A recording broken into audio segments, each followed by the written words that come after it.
Good morning students. चलिए आज start करते हैं हम लोग आगे अकाउंटेंसी में चैप्टर फर्स्ट एनपीओ। आज हम लोग बैलेंस शीट का एक और एग्जांपल देखेंगे, उसके बाद सब्सक्रिप्शन के बारे में जानेंगे। तो देखिए, पहले एक एग्जांपल देख लीजिए। सेम वैसा जैसा अभी आप लोग एक दो एग्जांपल किए हैं, तो थोड़ा सा इसमें अलग है, वही हम लोग सीखेंगे। तो एग्जांपल में देखिए, पहला क्या है, पहला आपका ओपनिंग कैपिटल फंड, आप लोग साथ साथ लिख लीजिए। 3 लाख रुपये, 3 लाख। ओपनिंग टूर्नामेंट फंड 50,000 रुपये। ओपनिंग पवेलियन फंड 2,50,000 रुपये। Donation for tournament 15,000। Construction of pavilion 1,20,000। Tournament expenses 82,000 रुपये। Interest received for general fund investment 1,500 रुपये और जनरल फंड इन्वेस्टमेंट 20,000 रुपये। देखिए, ध्यान दीजिए इस सवाल में कि ये तो आप लोग को समझ में आ गया। कैपिटल फंड एक है, टूर्नामेंट फंड है और एक पवेलियन फंड है। तो हमारा बैलेंस शीट का 3 मेन हेडिंग ये हो जाएगा। उसके बाद डोनेशन फॉर टूर्नामेंट है, तो डोनेशन हम कहाँ ऐड करेंगे, ये सब आप लोग पीछे पढ़े ही हैं। फिर कंस्ट्रक्शन ऑफ पवेलियन, कल हम लोग कंस्ट्रक्शन ऑफ टूर्नामेंट पढ़े थे, तो इसका भी आप लोग को याद होगा अगर कल आप लोग अच्छे से पढ़े होंगे तो। फिर टूर्नामेंट एक्सपेंसेस, यानी टूर्नामेंट से जो एक्सपेंसेस था, और उसके बाद interest received for general fund 1,500 रुपये, ये और ये जनरल फंड इन्वेस्टमेंट, ये दोनों चीज़ें आज हमको समझनी है। ठीक है, तो आइए चलते हैं। देखिए, सबसे पहले आज हम लोग बैलेंस शीट बनाएंगे और इनकम और एक्सपेंडिचर अकाउंट बनाएंगे, क्योंकि जब हम लोग इन्वेस्टमेंट किए ही नहीं है कहीं, जनरल फंड इन्वेस्टमेंट तो हुआ है, लेकिन और एक तो इन्वेस्टमेंट जो दिखा रहा है उसका तो कहीं दिया ही नहीं है, तो इसलिए उसको हम लोग आज देखेंगे कैसे निकाल। तो इसमें दो दिया है इसमें आपका सवाल में कि prepare income and expenditure account and balance sheet extract. ठीक है, सवाल लिख लीजिए आप लोग रोक के वीडियो सवाल लिख सकते हैं। चलिए हम लोग बनाते हैं। तो सबसे पहले हम लोग बनाएंगे इनकम एंड एक्सपेंडिचर अकाउंट। तो इसका फॉर्मेट आप लोग को याद है।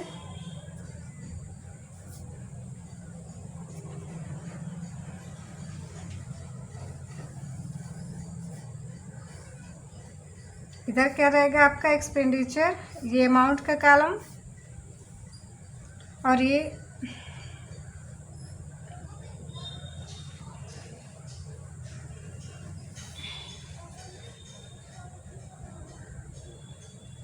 एक्सपेंडिचर और इनकम। आप लोग साथ साथ बनाते रहिए अमाउंट, ये अमाउंट का कॉलम। दूसरा हम क्या बनाएंगे, देखिए आप लोग को बस थोड़ा सा समझाना है, इसलिए हम पहले से बना लिए हैं, बस आप लोग को हम समझा रहे हैं। ध्यान दीजिए इसमें। देखिए, बैलेंस शीट एक्सट्रैक्ट, हम लोग बैलेंस शीट कैसा बना रहे हैं, एक्सट्रैक्ट, मतलब दोनों को हमको जोड़ना नहीं है। तो सबसे पहले क्या करते हैं हम लोग, कैपिटल फंड एक हेडिंग डालते हैं, क्योंकि न्यूमेरिकल में दिया है, एग्जाम्पल में दिया है कैपिटल फंड। उसके बाद आप लोग 2-4 लाइन छोड़ के टूर्नामेंट फंड, फिर उसके बाद आप लोग डालेंगे पवेलियन फंड। ठीक है, तो देखिए सवाल में पहले दिया है कि ओपनिंग कैपिटल फंड, तो हम यहाँ पे लिखेंगे ओपनिंग बैलेंस कितना है, 3 लाख रुपये। फिर opening tournament fund, opening balance tournament fund का कितना है, 50,000 रुपये। उसके बाद ओपनिंग पवेलियन फंड, यानी ओपनिंग पवेलियन बैलेंस, तो कितना है आपका 2,50,000 रुपये। ये तीनों चीज़ समझ में आ गई। तो उसके बाद देखिए फिर आगे सवाल में क्या दिया, डोनेशन फॉर टूर्नामेंट। तो डोनेशन फॉर टूर्नामेंट है, तो ये किस हेडिंग में जाएगा, यानी किस फंड में जाएगा, तो आपका टूर्नामेंट, तो प्लस यहाँ करेंगे, प्लस डोनेशन फॉर टूर्नामेंट कितना रुपया हो गया आपका, 15,000 रुपया। फिर आपका दिया है कंस्ट्रक्शन ऑफ पवेलियन, ध्यान दीजिए कल हम लोग कंस्ट्रक्शन आप टूर्नामेंट पढ़े थे, आज है कंस्ट्रक्शन ऑफ पवेलियन की पवेलियन से संबंधित हम क्या करेंगे। कंस्ट्रक्शन का काम चल रहा है तो उसके लिए क्या करते हैं, जैसे कंस्ट्रक्शन का काम चल रहा है आपका, तो जो कितना अमाउंट है 1,20,000 रुपये, तो वो आपकी एसेट्स होती है, यानी कोई भी बिल्डिंग बन रही है तो वो आपकी एसेट्स है। तो हम इस साइड लिखेंगे पवेलियन अंडर कंस्ट्रक्शन 1,20,000 रुपये। और इसकी एंट्री हम 2 जगह और करते हैं। देखिए, तो यहाँ पे जो आपका पवेलियन फंड, जो पवेलियन बिल्डिंग बन रही है उसमें 1,20,000 रुपये खर्च हो रहा है, तो वो किस फंड से निकलेंगे, तो minus transfer to capital fund. तो इस अमाउंट को हम कहाँ ट्रांसफ़र करेंगे, कैपिटल फंड में। और यहाँ पे आपके कैपिटल या जनरल फंड में इसको क्या करेंगे, जोड़ देंगे। तो यहाँ लिखेंगे ट्रांसफ़र फ्रॉम पवेलियन फंड 1,20,000 रुपये। देखिए, जब भी कंस्ट्रक्शन का आएगा तो जिससे संबंधित है हम लोग 3 जगह उसको दिखाएंगे। एक तो पवेलियन अंडर कंस्ट्रक्शन यहाँ पे एसेट्स में, उसके बाद कंस्ट्रक्शन का काम चला तो इसी में से इसी पवेलियन फंड से ही जाएगा। तो पवेलियन फंड से इसको हम ट्रांसफ़र करेंगे, यानी इसमें से माइनस कर देंगे और इसको ले जाके हम कहाँ दिखाएंगे, यहाँ पे जोड़ देंगे। कैपिटल फंड में हम क्या करेंगे, जोड़ देंगे। इतना तो समझ में आ गया आप लोग को। फिर देखिए, दिया है आपका हाँ टूर्नामेंट एक्सपेंसेस। तो टूर्नामेंट एक्सपेंसेस जो है वो किससे संबंधित है, टूर्नामेंट एक्सपेंसेस आपका है टूर्नामेंट से। अब यहाँ पे ध्यान दीजिए, यहाँ पे देखिए, ध्यान दीजिए आप लोग, माइनस करेंगे टूर्नामेंट एक्सपेंसेस। अब आप बताइए कि टूर्नामेंट फंड में हमारे पास 50,000 और 15 यानी 65,000 रुपये हैं, लेकिन हमारा खर्चा कितना हो रहा है, 82,000 रुपया। ठीक है, 82,000 रुपया। तो अब यहाँ पे मतलब इस फंड में आपका कितना है, यहाँ पे ध्यान दीजिए, देखिए यहाँ पे एक फंड है, कौन सा फंड, टूर्नामेंट फंड, उसमें 65,000 रुपये, लेकिन आपका 82,000 क्या हो गया, तो इस पर एक्सपेंसेस हो गया। यानी कि 82,000 रुपये में से हम 65,000 रुपये क्या करेंगे, घटा देंगे, तो ये हमारा आ जाएगा 17,000 रुपये। ठीक है ना, यानी 17,000 रुपये हमारे क्या हो गए, एक्स्ट्रा खर्चे हो गए। तो देखिए यहाँ पे जो जोड़ते हैं ना, तो जोड़ते हैं तो यहाँ पे -17,000 नहीं लिखेंगे, यहाँ पे हम लिखेंगे नील, यानी कि इस टूर्नामेंट फंड में क्या है, कुछ भी नहीं है। समझ में आया। अब आइए, अब इसको हम दिखाएंगे इनकम एंड एक्सपेंडिचर अकाउंट में। इसको हम कहाँ दिखाएंगे, एक्सपेंडिचर अकाउंट। यहाँ पे करेंगे हम लोग टूर्नामेंट एक्सपेंसेस। पानी है,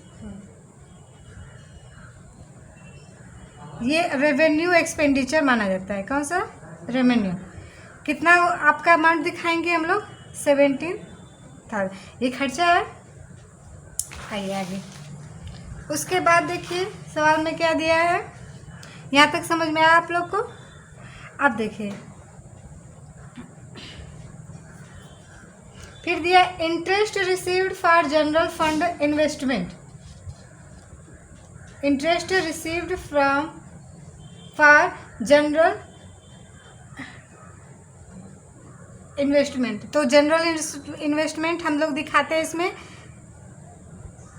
सॉरी अभी तो इंटरेस्ट फ्रॉम जनरल, तो कितना रुपया है, 1,500 रुपया।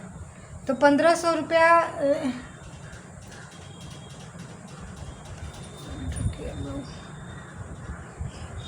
और नीचे देखिए, उसको छोड़े अभी नीचे देखिए जनरल फंड इन्वेस्टमेंट कितना है। जनरल फंड इन्वेस्टमेंट भी दिया है आपका 20,000 रुपये। ठीक है, अब हमारा टोटल हो गया, हम जोड़ेंगे यहाँ पे। देखिए यहाँ पे आपका, इसके बाद देखिए जो इन्वेस्टमेंट सॉरी इंटरेस्ट है, इंटरेस्ट हमारी क्या है, वो इनकम है। तो हम इनकम और एक्सपेंडिचर अकाउंट में दिखाएंगे, क्योंकि जब भी हम लोग इन्वेस्टमेंट पे इंटरेस्ट मिलता है तो हम कहाँ दिखाते हैं, इसमें। तो interest received for general fund investment कितना है आपका, तो लिखेंगे बाई इंटरेस्ट रिसीव्ड, कितना है आपका 1500 रुपये। तो अब हम इसको क्या करेंगे, टोटल करते हैं। तो यहाँ पे आ गया आपका 17,000 रुपये, और यहाँ पे भी बराबर करेंगे हम लोग, कितना, 17,000 रुपये। अब देखिए बैलेंस यहाँ कम है, यहाँ 1500 ही है लेकिन 1700, तो यहाँ पे हमारा क्या होगा, बाय डिफिट, बाय डिफिट,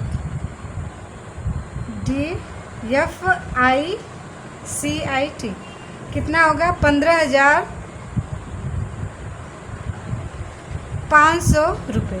क्योंकि हम लोग CTBT करते, इधर अगर रहता तो आपका सरप्लस होता, और इधर है तो क्या हो जाएगा आपका डिफिट है। तो डिफिट को क्या करते हैं हम लोग, अब देखिए हम जनरल कैपिटल, इसमें कैपिटल फंड से डिफिट को क्या करेंगे, घटाएंगे। सरप्लस अगर आता तो क्या करते हैं हम लोग, जोड़ते। तो इसको जब घटाएंगे यहाँ पे, फिर ये दोनों को टोटल करेंगे और इसमें से घटाएंगे तो हमारा अमाउंट आएगा 4,04,500 रुपये। ये आपका एक्सट्रैक्ट अकाउंट बन के तैयार हो गया, बैलेंस शीट। ठीक है, आई होप आप लोग को समझ में आया हो। अब आगे चलिए, ये तो आज खत्म हुआ। आगे अगर इसमें कोई भी दिक्कत है, अभी बुक आएगी तो इससे संबंधित और एग्जाम्पल से हम लोग देखेंगे। आगे चले, आज हम लोग पढ़ते हैं सब्सक्रिप्शन। सब्सक्रिप्शन स्टार्ट करते हैं, नया चीज़।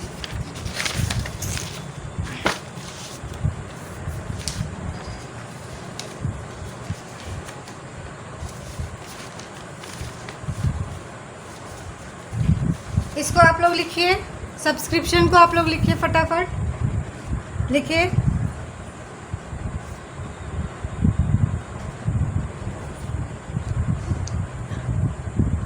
कैलकुलेशन ऑफ सब्सक्रिप्शन इनकम, देखिए, कैलकुलेशन ऑफ सब्सक्रिप्शन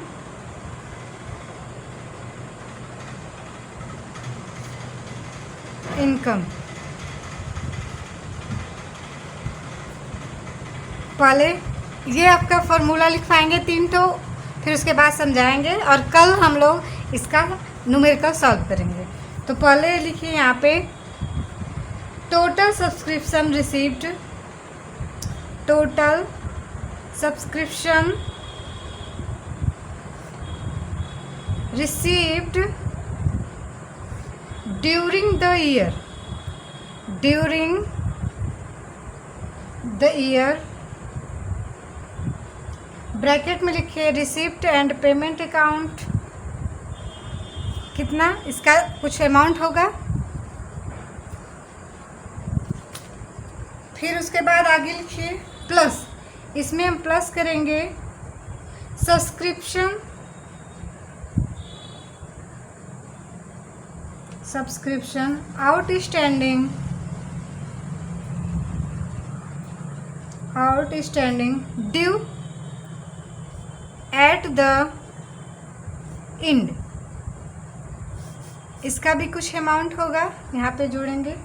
फिर प्लस करेंगे हम आपका सब्सक्रिप्शन रिसीव्ड,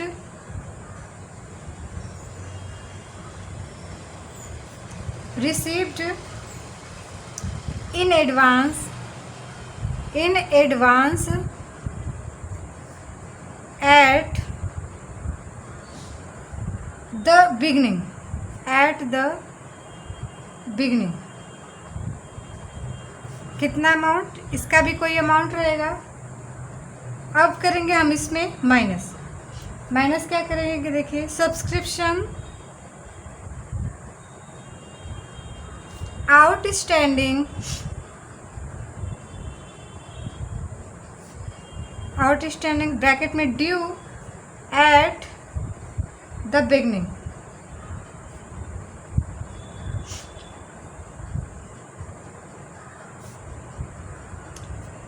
देखिए माइनस करेंगे तो हम इसको ब्रैकेट में लिखते हैं,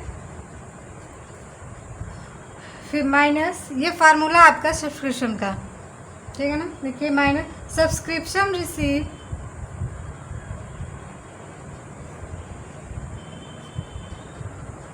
इन एडवांस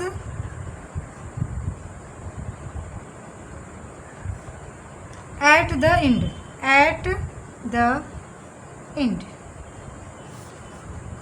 माइनस करेंगे तो इसको भी मैं, उसके बाद हमारा जाएगा डबल लाइन क्रॉस कर देंगे। ये तो पहला फार्मूला आपका हुआ। दूसरा है, दूसरा फार्मूला देखिए, subscription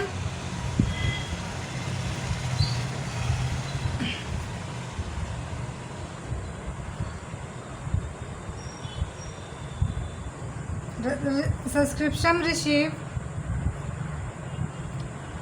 for the current year,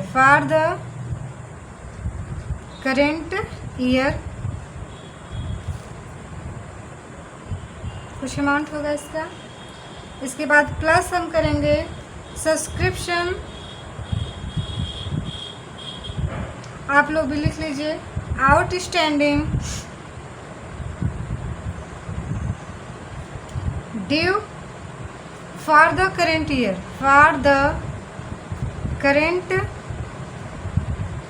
year, कितना, इसका भी कोई अमाउंट रहेगा। फिर plus subscription received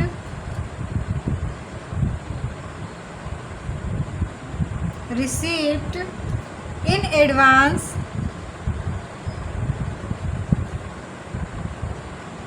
at the beginning,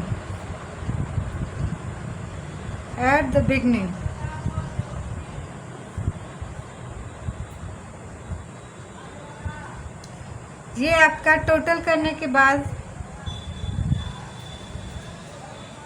आएगा सब्सक्रिप्शन इनकम। ये जो आएगा इसको लिखेंगे हम subscription income for the year, bracket में लिख लीजिए यहाँ पे, इसी में यही इनकम एंड एक्सपेंडिचर अकाउंट। ये था रिसिप्ट पेमेंट, ये इनकम एंड एक्सपेंडिचर। एक है आपका छोटा सा,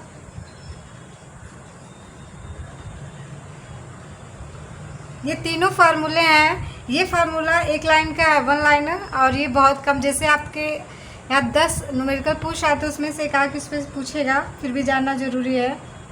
subscription income is equal to number of members into fees per member. आप लोग पीछे का वीडियो भी देखते रहिएगा दोहराने के लिए, जितनी बार देखेंगे उतने और अच्छे से समझ में आती रहेगी आपको। ये तो आपके फार्मूले, आप इसको अच्छे से लिख लीजिए। आइए एक बहुत इम्पॉर्टेंट चीज़ हम लोग समझते हैं, ये आपके समझने के लिए लिखने की कोई उतना ज़रूरत नहीं है, बस समझना है हमको। देखिए होता क्या है,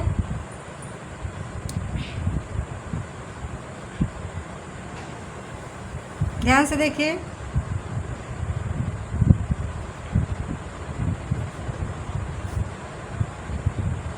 ठीक, ये आपका मान लेते हैं, अभी सपोज करिए ये आपका क्लास 12th है, मतलब आप यहाँ पढ़ रहे हैं क्लास 12th में, इस साल पढ़ रहे हैं, मतलब ये हम मान लेते हैं करेंट ईयर मतलब जिस साल आप लोग क्या कर रहे हैं, पढ़ रहे हैं, यानी 12th क्लास। और ये आपका है जो 11th क्लास है आपका, तो आपके लिए कौन सा ईयर बन गया, प्रीवियस ईयर।